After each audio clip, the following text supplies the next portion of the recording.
الحمدللہ رب العالمین والصلاة والسلام على سید الانبیاء والمرسلین وعلى آلہ وصحبہ اجمعین ثم اما بعد فاعوذ باللہ من الشیطان الرجیم اشر ارید بمن فی الارض ام اراد بهم ربهم رشدا رب اشرح لی صدری ویسر لی امری واحلل عقدۃ من لسانی یفقہوا قولی آمین رب العالمین۔ السلام علیکم ورحمۃ اللہ وبرکاتہ۔ آج کی بحث انشاءاللہ تعالی شروع کرتے ہیں سورہ جن کی 10ویں آیت سے، سورہ نمبر 72 آیت نمبر 10۔ اب ایک نئے سیکشن میں ہم داخل ہو رہے ہیں۔ التفات کے بارے میں تھوڑی سی بات میں نے آپ سے کر دی تھی۔ اس نئے سیکشن میں جو کچھ مثالیں میں آپ کو دوں گا ان کا تعلق ہے قرآن کی جو افعال ہیں نا، وربز، ان کا ایک خاص استعمال ہے۔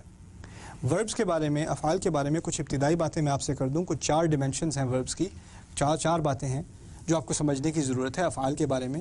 ہم اردو کے گرامر کے اسٹوڈنٹ تو ہونے سے رہے، نہ مجھے اردو گرامر کا کوئی علم ہے، لیکن پھر بھی کچھ بیسک باتیں میں آپ کے سامنے رکھ دوں تاکہ آپ کو ان فرقوں کا احساس ہو، تاکہ جب یہ مثالوں کی بات آئے تو آپ کو بات ٹھیک سے واضح ہو جائے، ٹھیک ہے نا۔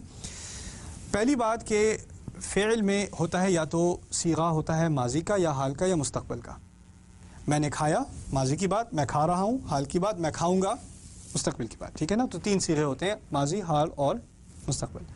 عربی میں ان میں تھوڑا سا فرق ہے، صرف وقت کا فرق نہیں ہے، زمانی فرق نہیں ہے۔ زمانی فرق ہوتا ہے کہ ماضی کی بات پہلے جو ہو چکی، حال کی جو ابھی ہو رہی ہے، مستقبل کی جو ہونے والی ہے۔ یہ عام فرق ہے، یہ ہر زبان میں ہوتا ہے۔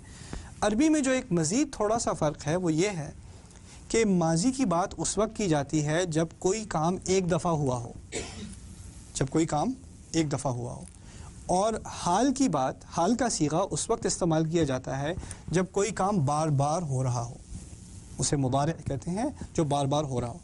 ماضی کا صیغہ کب؟ جب بات ایک دفعہ ہوئی ہو، اور حال کا جب بار بار ہو رہا ہو۔ اس کی چھوٹی سی اردو کی مثال بھی سمجھ لیں تاکہ بات کچھ ذہن میں بیٹھ جائے۔ ماضی میں کہتے ہیں میں کھانے گیا، میں کھانے گیا۔ اب کتنی دفعہ گئے؟ ایک مرتبہ گئے۔ اگر آپ نے کہا میں کھانے گیا تو ایک مرتبہ گئے۔ میں شہر گیا، ایک مرتبہ گئے۔ اگر آپ کہیں میں شہر جاتا ہوں، میں شہر جاتا ہوں، حال کا صیغہ استعمال کر رہا ہوں، لیکن اس حال میں کتنی دفعہ گئے؟ کیا اشارہ ہے؟ ایک ہی دفعہ؟ نہیں، جاتے رہتے ہیں۔ میں کھانا کھاتا ہوں، کھاتے رہتے ہیں، ٹھیک ہے نا۔ تو جو حال کا صیغہ ہے اس میں کچھ ایک طرح سے ایک تکرار ہوتی ہے، بار بار ہونے کا اشارہ ہوتا ہے، اور جو ماضی ہے اس میں بات صرف ایک دفعہ ہوتی ہے۔ اچھا، اس کی 1-2 مثالیں لے لیں، پھر تھوڑی اور اگلی بات کرتے ہیں۔ قرآن میں 2 خوابوں کا ذکر ہے۔ ایک خواب ہے یوسف علیہ السلام کا، دوسرا خواب ہے ابراہیم علیہ السلام کا۔ نبیوں کے خواب کی بات ہو رہی ہے، تیسرا وہ ایک جو بادشاہ کا خواب تھا اس کو چھوڑیں۔ نبیوں کے 2 خواب ہیں قرآن میں۔ ایک خواب ہے ابراہیم علیہ السلام کا۔ آپ کو خواب کا کچھ علم ہے؟ کون سا خواب تھا؟ کسی کو پتہ ہے؟ بیٹے کو ذبح کرنے کا خواب۔ ہاں، یوسف علیہ السلام کے خواب کا کسی کو علم ہے؟ کچھ پتہ ہے؟ ستاروں کا خواب، 11 ستارے اور چاند اور سورج، رائٹ؟ اچھا، قرآن کی عجیب عبارت ہے۔ اللہ تعالیٰ فرماتے ہیں انی رأیت 11 کوکبا۔ یوسف علیہ السلام کے الفاظ ہیں میں نے 11 ستارے دیکھے۔ رأیت یہ ماضی کا فعل ہے، یعنی دیکھے ماضی۔ ابراہیم علیہ السلام کے بارے میں کہا جاتا ہے انی ارى فی المنام انی اذبحک۔ میں نے اپنے خواب میں بے شک دیکھا ہے، میں دیکھتا ہوں کہ میں تجھے ذبح کر رہا ہوں۔ اچھا، جب یوسف علیہ السلام نے خواب دیکھا تو ماضی میں بات ہو رہی تھی میں نے خواب دیکھا۔ ابراہیم علیہ السلام یہ نہیں کہتے میں نے خواب دیکھا، کہتے ہیں میں خواب دیکھتا ہوں۔ اچھا، جب یہ حال کا صیغہ استعمال ہوا تو اس میں حکمت کیا ہے؟ یوسف علیہ السلام نے کتنی مرتبہ خواب دیکھا؟ ایک مرتبہ دیکھا، تو ماضی استعمال ہوا، کیونکہ ماضی کا ایک مزید اشارہ کیا ہوتا ہے؟ بات جو ایک دفعہ ہو رہی ہو۔ آپ کو کچھ علم ہوگا، ابراہیم علیہ السلام نے جو خواب دیکھا ایک دفعہ دیکھا، کئی دفعہ دیکھا، بار بار دیکھا، تو کیا صیغہ استعمال ہوا؟ حال کا صیغہ استعمال ہوا۔ تو لفظ دوبارہ استعمال کرنے کی ضرورت ہی نہیں پڑی۔ عربی کا قاعدہ ہے خیر الکلام ما قل ودل۔ بہترین بات وہ ہوتی ہے جو سب سے کم الفاظ میں سب سے زیادہ بات کر دی جائے۔ جامع الفاظ استعمال کیے جائیں، الفاظ زیادہ استعمال کرنے کی ضرورت نہ پڑے، اور جو بات کرنی تھی کر دی۔ تو ایک تھوڑا سا صیغہ بدلنے سے، ماضی سے حال بنانے سے مزید دروس نکل آتے ہیں۔ اسی طرح کا ایک عجیب درس ہے قرآن میں قتل کے بارے میں۔ قتل کا ذکر سورہ مائدہ میں ہے، اور ان آیات میں، اور مائدہ میں سورہ نساء میں ہے، اور قتل جو ہے مختلف قسم کے ہوتے ہیں۔ کبھی غلطی سے انسان دوسرے کو قتل کر دے، جیسے کار ایکسیڈنٹ میں کسی کو قتل کر دیا تو یہ غلطی سے ہوا، یا کسی نے جان بوجھ کے کیا, کسی نے بیلکنی سے اپنی کسی کو دھکا دیا تو وہ جان بوجھ کے کیا. تو دو طرح کے قتل میں فرق ہے. جس نے غلطی سے کسی کو مار دیا اس کی جو کورٹ میں ججمنٹ ہوگی وہ اور ہوگی, اور جس نے جان بوجھ کے مارا اس کی اور ہوگی, اور ان دونوں میں تمیز رکھنا بہت ضروری ہے کسی بھی کورٹ سسٹم کے لیے. سورہ نساء میں جو آیات آئی ہیں 92 اور 93, من قتل مؤمنا خطأ, جس نے کہیں غلطی سے قتل کر دیا, کسی مومن کا غلطی سے قتل کر دیا. ماضی میں بات ہو رہی ہے یا حال میں بات ہو رہی ہے؟ قتل کر دیا, ماضی میں بات ہو رہی ہے. فوراً اگلی آیت میں ہے وَمَنْ يَقْتُلْ مُؤْمِنًا مُتَعَمِّدًا, جو کوئی کسی مومن کا جان بوجھ کر قتل کر رہا ہے یا کرے گا. یہ حال کی بات ہوگی, کر رہا ہے جو کرتا ہے, جو کوئی قتل کرتا ہے اچھا ترجمہ ہے, جو کوئی کسی مومن کا جان بوجھ کر قتل کرتا ہے. غلطی سے قتل کرنے کی بات تھی پچھلی آیت میں, تو کہا قتل کیا. جان بوجھ کے قتل کی بات آئی تو کیا کہا؟ قتل کرتا ہے. حال کا استعمال. میں نے آپ سے کیا کہا تھا؟ جو ماضی کی بات ہو وہ ایک دفعہ ہوتی ہے, جو حال کی بات ہو وہ بار بار ہوتی ہے. پھر اسی طرح آگے اب ایک فرق تو میں نے آپ کو بتا دیا ماضی اور حال کا. ایک دوسرا فرق ہے, انگلش میں اسے کہتے ہیں active and passive, active verbs and passive verbs, active voice and passive voice. عربی میں کہتے ہیں معروف اور مجہول کا صیغہ, اردو میں اللہ جانے کیا کہتے ہیں, پتہ نہیں کچھ کہتے بھی ہیں کہ نہیں, لیکن میں کچھ سمجھانے کی کوشش کر دیتا ہوں. میں کہتا ہوں میں نے یہ کتاب پڑھی, چھوٹی سی سمپل سی مثال ہے, میں نے یہ کتاب پڑھی. کس نے پڑھی؟ میں نے پڑھی. اچھا, پھر میں کہتا ہوں یہ کتاب پڑھی گئی. یہ کتاب پڑھی گئی, کس نے پڑھی؟ پتہ نہیں. کبھی کبھار آپ کچھ ایسے افعال استعمال کرتے ہیں, یہاں فعل پڑھنا, جس میں اگر آپ کو پتہ ہو کس نے کیا ہے وہ معروف کا صیغہ ہے, اگر آپ کو نہ پتہ ہو کس نے کیا ہے تو وہ مجہول کا صیغہ ہے. مجہول کا صیغہ کہ مجھے نہیں پتہ, پڑھی تو گئی, مجھے نہیں پتہ کس نے پڑھی. اس کی ایک چھوٹی سی مثال, غیر المغضوب علیہم ولا الضالین. اس کا عام طور پہ اردو میں ترجمہ بھی عجیب ہے جس طرح انگلش میں عجیب ہے. المغضوب علیہم اصل میں مجہول کا صیغہ ہے. ہم میں ان میں سے مت بنا جن پر غصہ کیا جاتا ہے, جن پر غصہ کیا جاتا ہے وہ ہیں المغضوب علیہم. الضالین جو گمراہ ہیں, جو رستہ بھٹک چکے ہیں. اب اس میں بھی ایک عجیب فرق ہے, جو راہ بھٹک گیا, جو گم گیا, وہ خود گما نا, یہ نہیں کہا جو گمائے گئے ہیں, جو بھٹکائے گئے ہیں, یہ نہیں کہا جو گم گئے. اب جو گم گیا, جس نے غلط راہ اختیار کر لی, وہ کس سے الزام لگائے گا؟ کس کی غلطی ہے؟ اس کی اپنی غلطی ہے. ضال کی تو اپنی غلطی ہے, وہ کسی اور کو نہیں کہہ سکتا مجھے غلط راہ دی گئی تھی. نہیں, تم خود گمے ہوئے ہو. اصل میں عربی زبان جو اتنی ایکوریٹ ہے, اگر کہیں نا مضلین کا لفظ استعمال ہوتا ہے جب کسی کو بھٹکایا گیا ہو, کسی کو بھٹکایا گیا ہو اسے کہتے ہیں مضل. جو خود گم گیا ہو اسے کہتے ہیں ضال. ضال کا لفظ فاتحہ میں استعمال کر کے یہ بات سامنے آئی کہ یہ لوگ یہ نہیں کہہ سکتے کہ ہم تو گمراہ تھے, ہمیں پتہ نہیں کس نے, کسی اور کو آپ بلیم نہیں کر سکتے. یہ نہیں کہا گیا گمراہ کیے گئے لوگ, گمراہ ہونے والے لوگ, وہ خود ذمہ دار ہیں. لیکن جب مغضوب علیہم کی بات آئی تو عجیب بات ہے, جن پر غصہ کیا گیا, وہ لوگ جن پر غصہ کیا گیا. آپ یہ تو کہہ رہے ہیں کہ ان پر غصہ کیا گیا, لیکن یہ ذکر نہیں کیا کہ کس کا غصہ.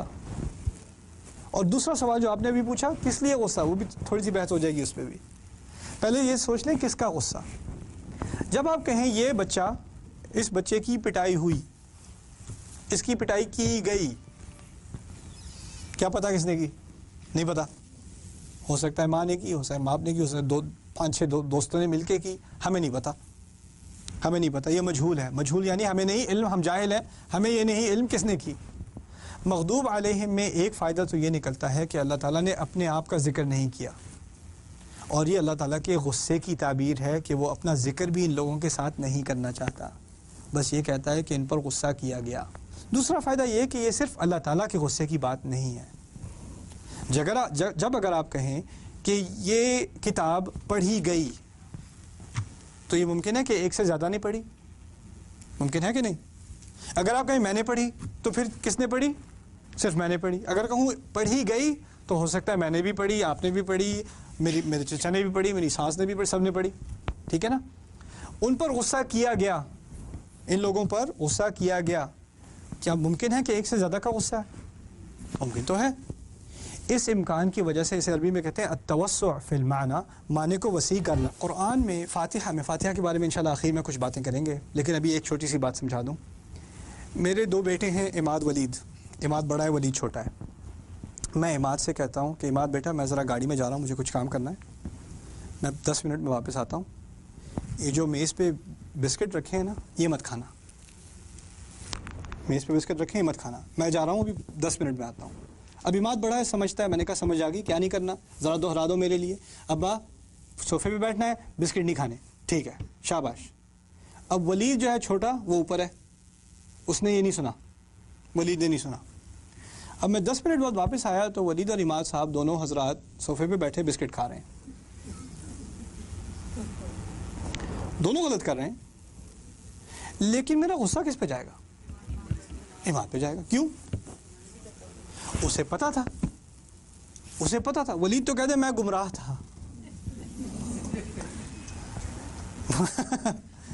ولید تو یہ کہہ سکتا، اس کو اردو نہیں آتی لیکن آتی ہوتی تو کہتا میں گمراہ تھا، میں تو من الضالین، کنت من الضالین.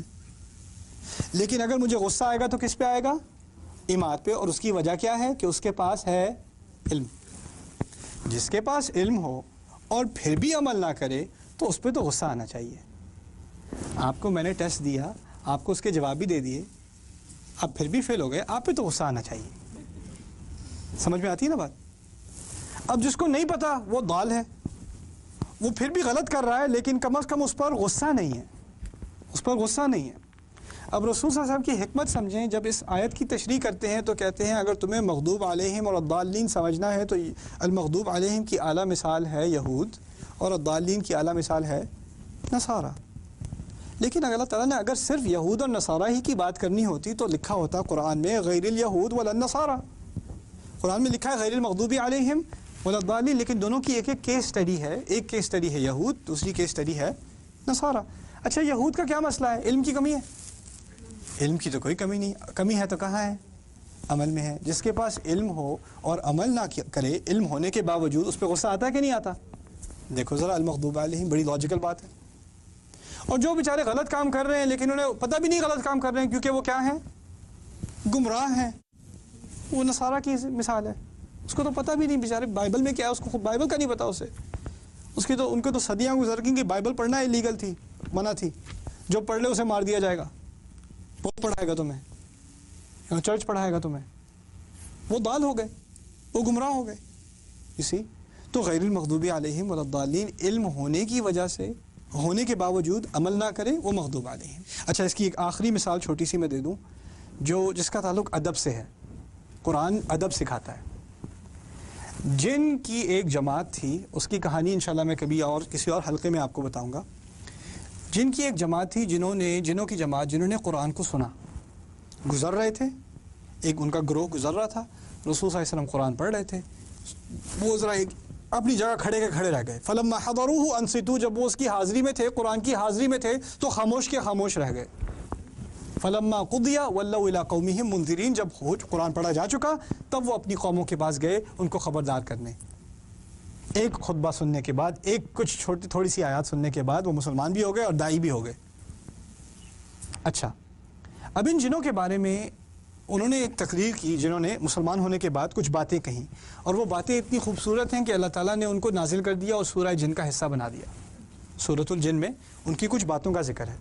ان میں سے ایک جو بڑی پیاری بات جنہوں نے کی، بہت خوبصورت بات ہے. کہتے ہیں وَأَنَّا لَا نَدْرِي أَشَرٌ أُرِيدَ بِمَنْ فِي الْأَرْضِ أَمْ أَرَادَ بِهِمْ رَبُّهُمْ رَشَدًا. ہمیں کوئی علم نہیں تھا کہ کیا زمین والوں کے لیے کسی برائی کا ارادہ کیا گیا ہے یا ان کا رب ان کے لیے کوئی اچھائی چاہتا ہے. میں دوبارہ ترجمہ کرتا ہوں. ہمیں کوئی علم نہیں تھا کہ کیا زمین والوں کے لیے کسی برائی کا ارادہ کیا گیا ہے یا ان کا رب ان کے لیے کوئی اچھائی کا ارادہ رکھتا تھا.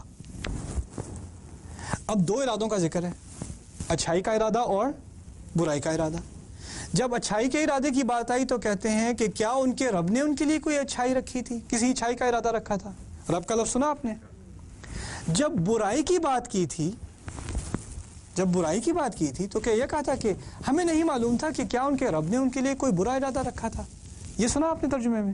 نہیں. میں نے کیا ترجمہ کیا؟ ہمیں معلوم نہیں تھا کہ کیا کسی برائی کا ارادہ کیا گیا تھا. برائی کا ارادہ کیا گیا، سوال پیدا ہوتا ہے کس کا ارادہ؟ اس کا ذکر نہیں. کیوں؟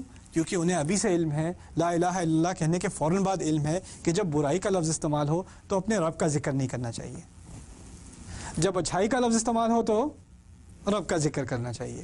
تو فوراً کہتے ہیں ہمیں نہیں معلوم تھا کیا برائی کا ارادہ کیا گیا ہے یا اپنے رب نے، ہمارے رب نے، ان کے رب نے ان کے لیے کسی اچھائی کا ارادہ کیا تھا. ایک دفعہ رب کا ذکر، دوسری دفعہ رب کا حذف، نہ ذکر نہ کرنا، یہ بھی ادب کی بات ہے. تو جب اللہ تعالیٰ کی طرف کوئی بات منسوب کی جائے، اللہ تعالیٰ کی طرف کے بارے میں کوئی بات کہی جائے تو ادب کا لحاظ رکھنا چاہیے. اتنا لحاظ تو جنوں کو بھی ہے یار، اتنی عزت تو جن بھی کرتے ہیں. ہمارے یہاں کیا یار بس دیکھو اللہ تعالیٰ نے بڑی مصیبت میں ڈالا ہوا ہے آج کل، لوگ کہتے ہیں کہ نہیں کہتے؟ کچھ تمیز سے بات کر لو. اللہ تعالیٰ کے بارے میں بات کر رہے ہو یار، دیکھو بس اللہ تعالیٰ بس مشکلوں میں ہی ڈالتے جاتے ہیں، پتہ نہیں کیا ہے، کیا گناہ کر دیا ہے کہ بس پیچھے ہی پڑے ہوئے ہیں آج کل. سبحان اللہ، یہ باتیں میں نے خود اپنے کانوں سے سنی ہیں. کیسی باتیں کر رہے ہو؟ یہاں تک جن کو تو اتنا خیال ہے کہ کوئی اللہ تعالیٰ نے کوئی سزا مقرر بھی کی ہوتی تو وہ اس لفظ کو اس کے ساتھ استعمال نہ کرتے. سبحان اللہ، سبحان اللہ. تو ہمیں جب اللہ تعالیٰ کے بارے میں کوئی آپ کا امتحان لے بھی رہے ہیں تو پہلے الفاظ جو آپ کے منہ سے نکلنے چاہیے وہ ہونے چاہیے الحمدللہ. الحمدللہ کہنے کا بھی طریقہ ہوتا ہے، یہ نہیں ہوتا الحمدللہ بس کیا کریں، نہیں، یہ الحمد نہیں ہے. شکایت کر دی الحمدللہ کے لفظ استعمال کر کے. حمد کا معنی ہے مجھے کوئی شکایت نہیں، میں خوش ہوں، میں اللہ تعالیٰ کی تعریف میں لگا ہوا ہوں اور اس کا شکر گزار ہوں. جو بھی کر رہا ہے وہ صحیح کر رہا ہے، اس کو میرے بارے میں بہتر پتہ ہے اور میں اپنا کچھ خیال کر سکتا ہوں، وہ مجھ سے بہت زیادہ خیال کرتا ہے. میرے رب سے زیادہ میرا خیال کون کرے گا؟ میں تو خود نہیں کر سکتا، میں تو خود نہیں کر سکتا. یہ اس بات کا احساس، ان جذبات کا احساس انسان کو اس وقت ہونا چاہیے جب اس کی زبان سے کون سے الفاظ نکلیں؟ الحمدللہ. اور خاص کر جب مشکل اوقات ہوں، مشکل معاملہ ہو، اس وقت ان الفاظ کو دل سے کہنا چاہیے، صرف زبان سے نہیں. اللہ تعالیٰ ہمیں دل سے الحمدللہ کہنے کی توفیق دے اور بار بار دے. بارک اللہ لی ولکم، والسلام علیکم.